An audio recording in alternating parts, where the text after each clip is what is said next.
Hello students, সবাইকে আমার YouTube চ্যানেলে স্বাগত জানাই। আজকে আমরা দেখব জেক বোর্ড। ঠিক আছে, জেক বোর্ড এর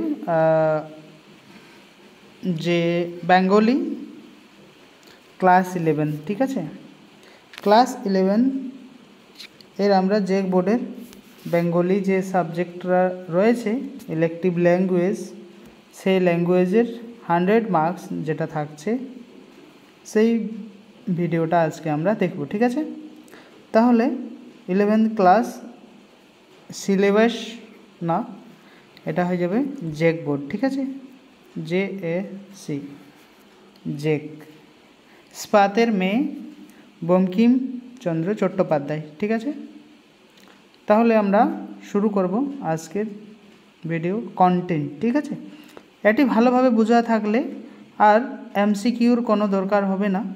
এখান থেকেই আমরা সমস্ত কিছু কিন্তু জানতে পাব। ঠিক আছে,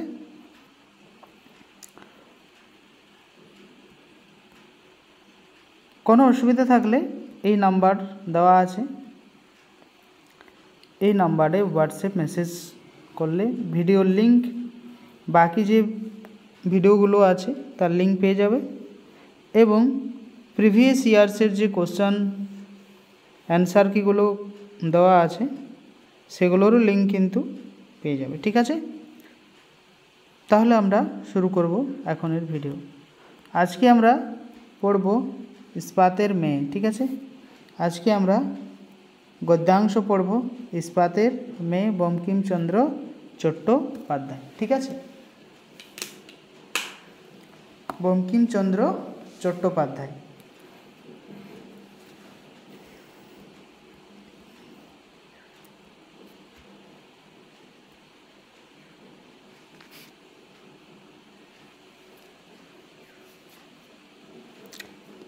প্রথমত আমরা এর সারাংশ যেটি সেটি ভালোভাবে আমরা অধ্যয়ন করব।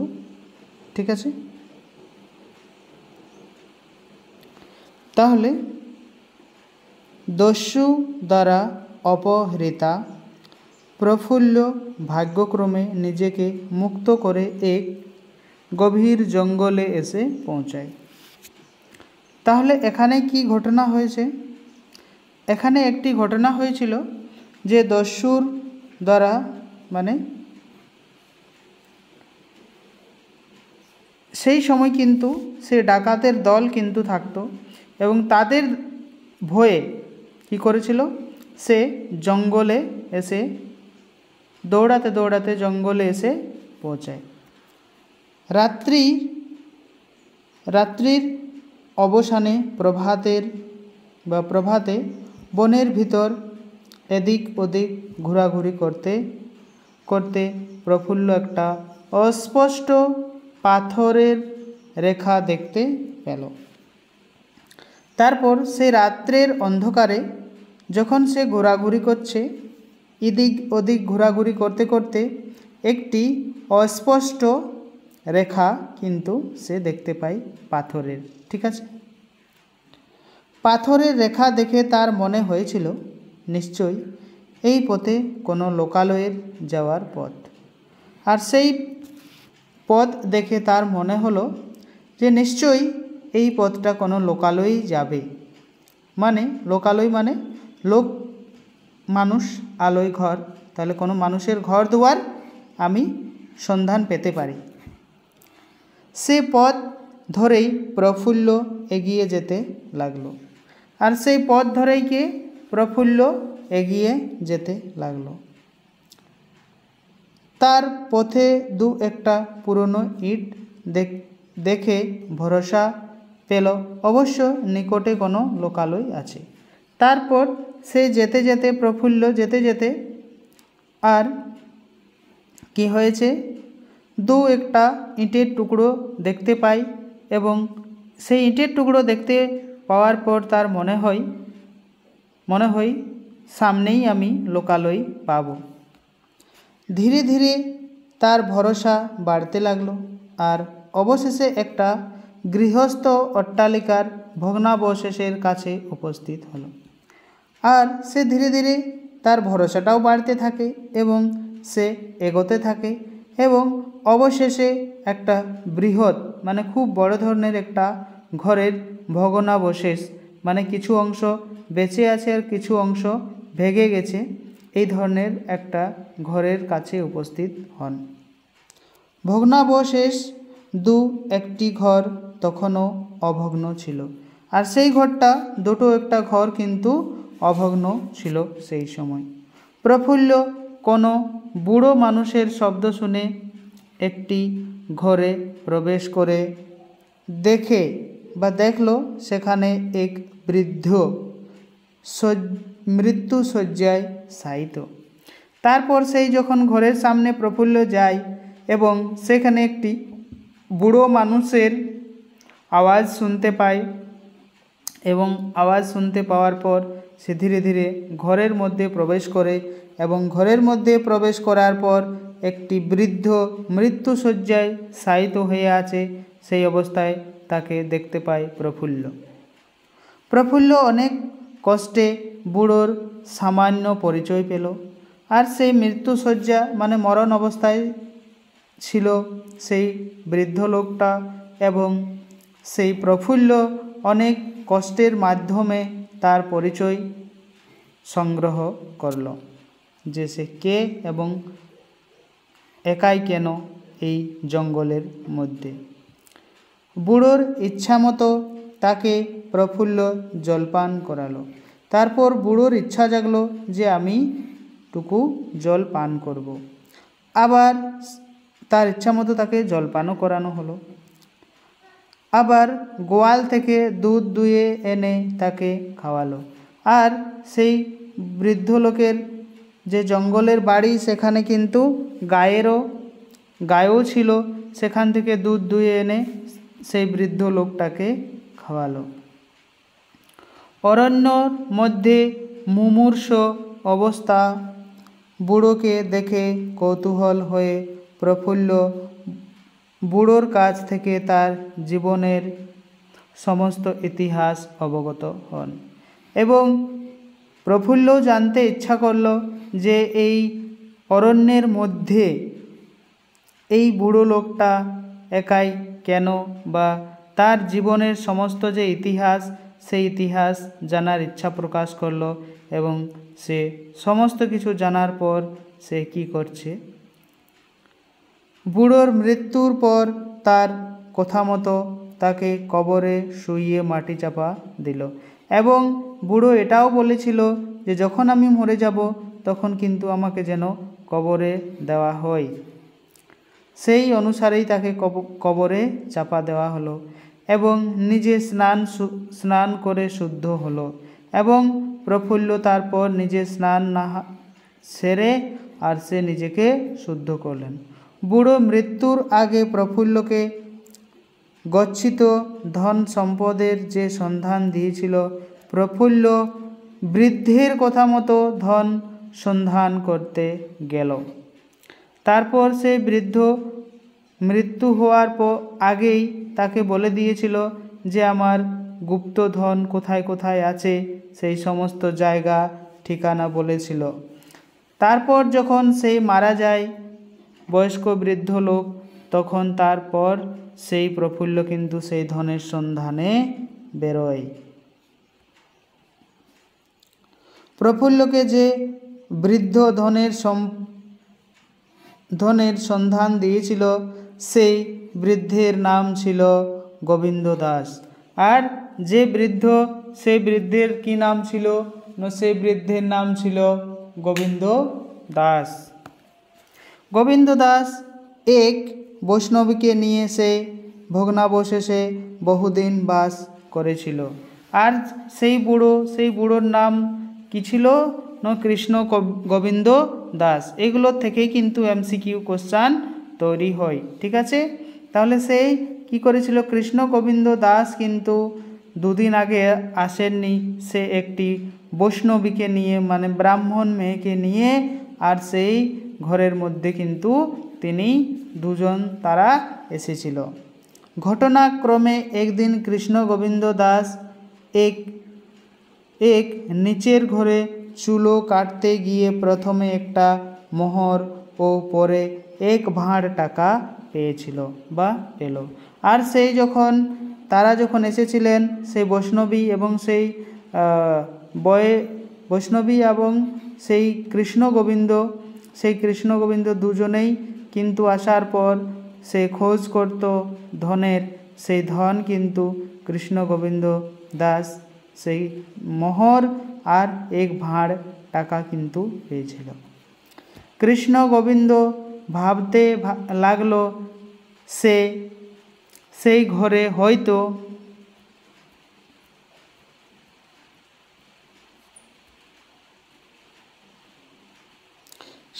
হয়তো আরও অনেক ধন লুকানো থাকতে পারে। তাহলে সে কি করলো, বুঝতে পারলো মনে হয় এইটুকু কুড়েই যদি আমি এত ধন পাই, তাহলে আরও যদি কুড়ি তাহলে আবার কত ধন আমি অর্জন করব থাকতে পারে। একদিন বৈষ্ণবীকে হাট পাঠিয়ে সারাদিন সেই ঘরে খুঁজে একটি চোরা কুঠিরতে প্রথমে পেল একটি সোনার মোহর, আর তারপর মাটি খুঁড়ে কুঁড়ি গড়া ধন বের করলো। এবং সেই যে বৈষ্ণবী ছিল সেই বৈষ্ণবীকে কিন্তু কৃষ্ণ গোবিন্দ দাস ঘরে রাখতেন না, আর তাকে বাজার পাঠিয়ে দিতেন এবং তারপর তিনি কি করতেন, সেই ধনের সন্ধান কিন্তু পুরো ঘর তিনি তুন্নু করে খুঁজে বেড়াত। কৃষ্ণ গোবিন্দ দাস সেই ধন সাবধানে পুঁতে রেখেছিল এবং সেই ধন যে ছিল সেই ধন কিন্তু সেই বয়স্ক লোক, সেই তো কৃষ্ণ গোবিন্দ দাস, সেই কিন্তু সেই ধনটা রেখেছিল। আর সে মরার আগে সেই যে আমাদের প্রফুল্ল, সেই মেয়েটিকে, প্রফুল্ল একটি মেয়ের নাম, ঠিক আছে, তাহলে সেই প্রফুল্লকে কিন্তু সেই ধনের সন্ধান দিয়েছিল যে আমি যখন মরে যাব তো আমি যে ধনটা রেখেছি লুকিয়ে সেই ধন তোর হবে বা তুই নিয়ে নিবি। সেই ধনের কথা বৈষ্ণবীও জানতো না। তাহলে যে ধন এখন বের হচ্ছে, প্রফুল্ল বের করছে, সেই ধন কিন্তু বৈষ্ণবীও জানতো না, বা কৃষ্ণ গোবিন্দ দাস বৈষ্ণবীকে সেই ধনের কথা কিন্তু বলেননি। ওই ভগ্নাবশেষটি ছিল উত্তর বাংলা নীলধ্বজ বংশীয় প্রবল পরাক্রান্ত রাজা নীলাম্বর দেবের গোপন রাজপ্রাসাদ। তাহলে সেই যে ধন বের হচ্ছে সেই ধনটা ছিল একটি রাজার ধন, আর সমস্ত ধনরাশি ছিল তার সঞ্চিত ধন। এবং যত যে ধন পাওয়া যাচ্ছে সেই ধনটা রাজা সঞ্চিত করে রেখেছিল, আর সেই ধনটা এখন প্রফুল্লর হাতে। পাঠান আক্রমণের ভয়ে ভীত হয়ে রাজা নীলাম্বর দেব গভীর অরণ্যর ভূমিতে একটি রাজপ্রাসাদ নির্মাণ করে তারাই এই গোপন গৃহে ওই সমস্ত ধন সঞ্চিত করে রেখেছিলেন। এবং কি করেছিলেন, সেই রাজা যখন পাঠানদের আক্রমণে যখন ভয়ভীত হয়ে যেত, তখন কিন্তু রাজা ভাবল যে এই রাজমহলে কিন্তু আর এত ধন সম্পদ রাখা যাবে না, তার জন্যে জঙ্গল একটি রাজপ্রাসাদ তৈরি করে এবং সেইখানে সেই ধনকে লুকিয়ে রাখতেন, আর সেটাই ছিল তার সঞ্চিত ধন। সেই ধন বর্তমানে প্রফুল্লের হাতে, আর সেই রাজার ধন সেই প্রফুল্লের হাতে এখন বর্তমান। পরের দিন প্রভাতে প্রফুল্ল কিং কর্তব্য বিমূঢ় হয়ে ভাবতে লাগলো সে এখন কি করে। তাহলে সে ভাবতে লাগলো যে এত যে ধন সম্পদ আমার হাতে এসেছে, তাহলে এই এত ধন সম্পদ আমি কি করব, কোথায় যাব। অনেকক্ষণ চিন্তা করার পর সেখানে সে ভগ্নাবশেষে স্থায়ী রূপে বাস করার স্থির সিদ্ধান্ত নিল। এবং অনেকক্ষণ সে ভাবতে পারেননি যে আমি কোথায় যাব, কি করব এত ধন ফেলে। তারপর সে পরে সিদ্ধান্ত নিল স্থিরভাবে যে না, আমি আর এই ধন সম্পদ ছেড়ে কোথাও যাব না, আমি এখানেই থাকব। গৃহকর্মে প্রবৃত্ত হয়ে প্রফুল্ল ঘর দোর পরিষ্কার করে ও গরুর সেবা করে রান্না বান্নার উদ্যোগ করল। এবং সে ভাবলো তাহলে আর আমি যদি কোথাও না যাই তাহলে এখানেই থাকব এবং সেই ধনকে আমি সৎ উপয়োগ করব। এবং তারপর সে ঘর দোর পরিষ্কার পরিচ্ছন্ন এবং গরুকে খাবার দেওয়া শুরু করলো এবং রান্না বান্নার উদ্যোগ করলো, যে তাহলে থাকতে হলে তো আমাকে রান্না বান্না করতে হবে, তাহলে এখন তার যে জায়গাপত্র লাগে সেগুলো আমাকে জোগাড় করতে হবে। রান্না বান্না করার কোনো জিনিসপত্র নেই, আর তার কাছে কিন্তু রান্না বান্না করার কোনো জিনিসপত্র ছিল না। তাহলে রান্না বান্না করতে হলে কিন্তু তাকে কি করতে হবে, সেই জিনিসপত্রের প্রয়োজন আছে। তাই প্রফুল্ল সোনার একটি মোহর হাতে নিয়ে হাটের সন্ধানে বের হলো। আর তারপর সে কি করলো, সোনার একটি মোহর নিয়ে আর হাটের সন্ধানে বের হলো যে হাঁড়ি কড়া খুন্তি আমাকে নতুনভাবে কিনতে হবে, তারপর রান্নাবান্না হবে। আর সেও তো নতুন, সেই আশপাশের এলাকা ভালোভাবে চিনেন না, মানুষজনকেও চিনেন না, হাট বাজারও জানে না যে কোথায় হাট বাজার হয় বলে।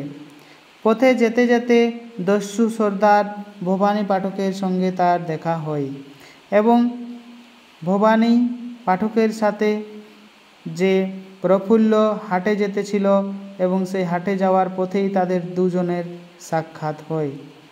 কথাবার্তার মাধ্যমে পরস্পরকে জানতে পারল এবং একে অপরকে কথাবার্তার মাধ্যমেই কিন্তু জানতে পারল। ভবানী পাঠক নিজে পরিচয় দিয়ে প্রফুল্লকে আশ্বস্ত করলেন এবং সব থেকে আগে ভবানী পাঠকের এলাকা, তাহলে ভবানী পাঠকেই কি করলো, নিজে সমস্ত কিছুর পরিচয় দিল এবং তিনি জানিয়ে দিলেন এই অরণ্যে কেউ আর ক্ষতি সাধন করতে পারবে না। এবং প্রফুল্লকে বলে দিল ভালোভাবে সেই ভবানী পাঠক যে তোমাকে এই জঙ্গলে থাকার জন্য কোনো অসুবিধা নেই, তো তোমাকে আর কেউ তোমার কোনো ক্ষতি করতে পারবে না, আর তার ধনও কেউ স্পর্শ করবে না, আর তোমার যে ধন আছে সেই ধনও কিন্তু কেউ আর অর্জন করবে না, মানে তোমার ধন আর কেউ নেবে না।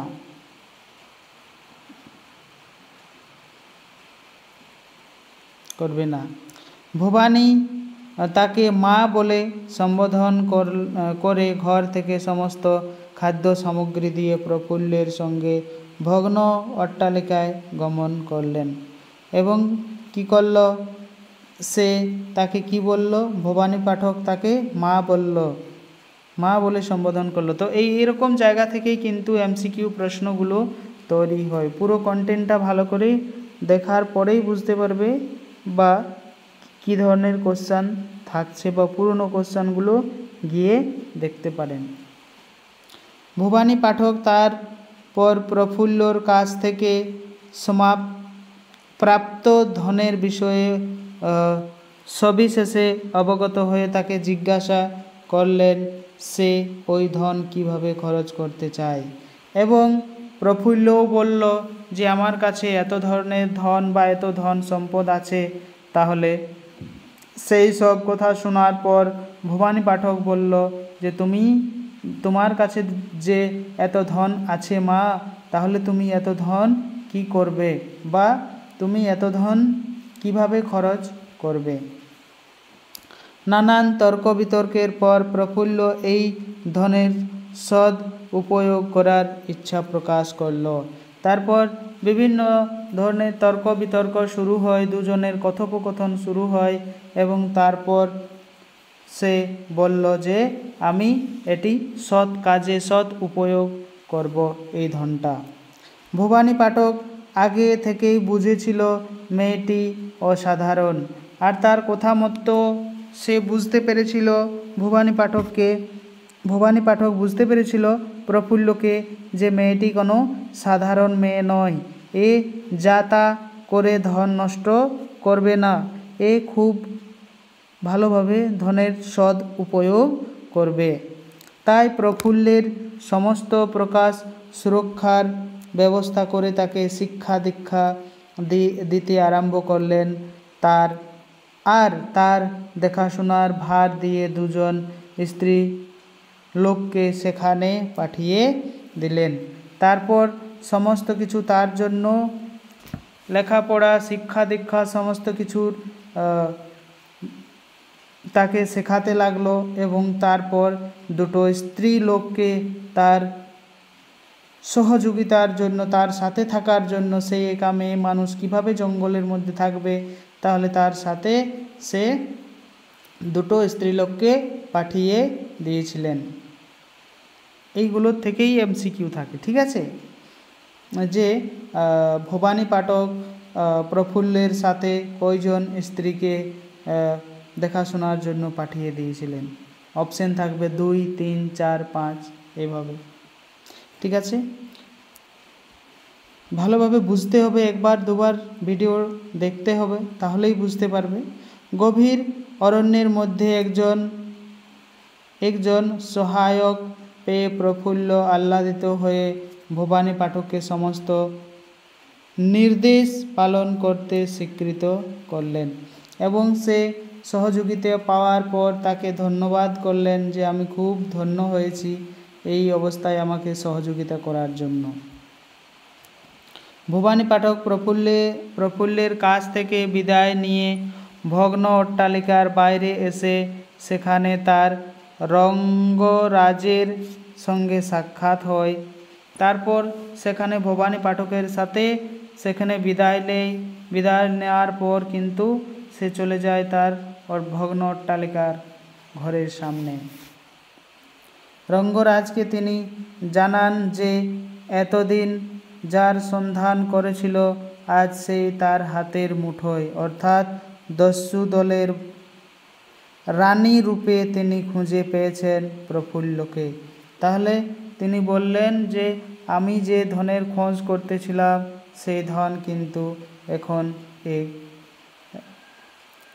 রানী রূপে তিনি খুঁজে পেয়েছেন সেই প্রফুল্লকে। এই প্রফুল্ল একদিন তার নিষ্কাম কর্মের ফলে